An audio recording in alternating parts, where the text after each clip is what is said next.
పొద్దున్నే breakfast preparation అంటే మాత్రం ప్రతి వైఫ్‌కి కూడా ఒక టాస్క్ అనే చెప్పుకోవచ్చు. ఎందుకంటే పిల్లలకేమో టేస్టీగా కావాలి. అదే హస్బెండ్స్‌కేమో హెల్తీగా కావాలి. వీటన్నింటిని బ్యాలెన్స్ చేస్తూ మనం చెయ్యాలి అంటే అది కూడా రోజుకొక రెసిపీ చెయ్యాలి.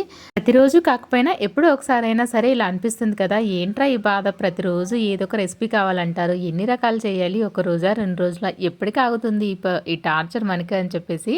సో, అలా ఇవాళైతే మాత్రం నేను సొద్దలతో దోస వేస్తున్నానండి.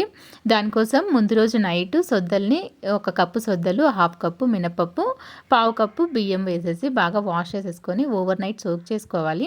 నెక్స్ట్ డే మార్నింగ్ మంచి వాటర్‌తోనే అవి సోక్ చేసుకోవాలండి. అదే వాటర్‌తోనే బ్యాటర్‌ని ప్రిపేర్ చేసుకోవాలి. బ్యాటర్‌లోకి ఏంటంటే కొంచెం పచ్చిమిర్చి వేసి బ్యాటర్ ప్రిపేర్ చేసుకున్న తర్వాత అందులోకి కొంచెం సాల్ట్ వేసేసి కలిపేసుకొని ఇక దోసలాగా వేసుకోవడమే. టేస్ట్ విషయానికొస్తే చాలా బావుంటుందండి.